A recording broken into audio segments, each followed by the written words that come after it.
Dali nga. Guys, hanggang dyan na lang ang kinaya ng ano ko, ng lalagyan ko ng salamin.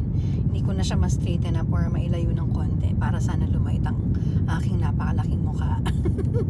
So for today's video, we're gonna review our scent of the day, which is Burberry Her. Nakakatang twister, no? Ako pa man din nahihirapan ako sa R, okay? So ini na po yung kakatamong pabanglo nganingal dongay ni. So ayan, Burberry Her. Pakita natin sa inyo ang kanyang packaging. Napakasimple lang po. Ayan. Tapos ito yung kanyang bote.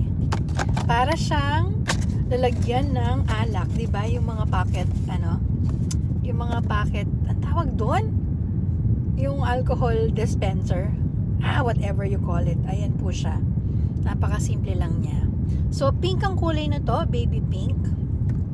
Hindi ko alam kung ano yung notes niya, pero sa pagkakaamoy ko, meron siyang pagka-sweet, floral na konting-konting pagka-fruity, pero hindi ganun kalakas.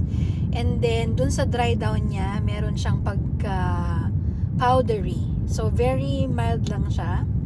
Ang gustong-gusto ko dito, yung kanyang, anong tawag dito? Yung atomizer ba? Yung sprayer niya. Napaka-pino. Pagka i-spray mo, so i-spray ko siya. Oh, 'di ba? Nakita niyo yung spritz.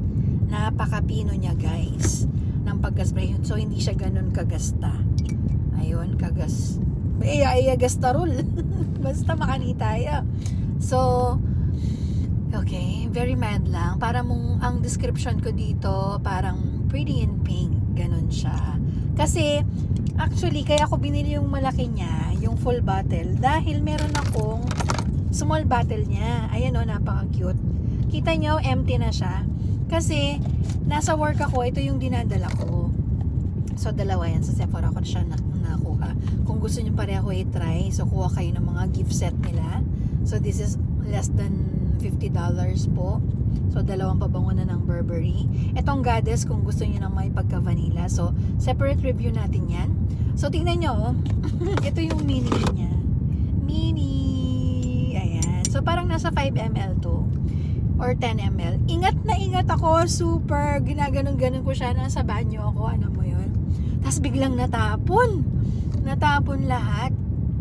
So, ayan na. Ayan na lang yung natitira niya. Ayan o. Ganyan na lang yung natitira niya. So, tinitipid ko talaga. Kasi pagka maliit yung bag ko, ayan, ganyan.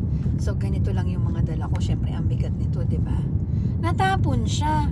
And then, the next day pagbalik ko, hindi natapon siya sa floor, and syempre,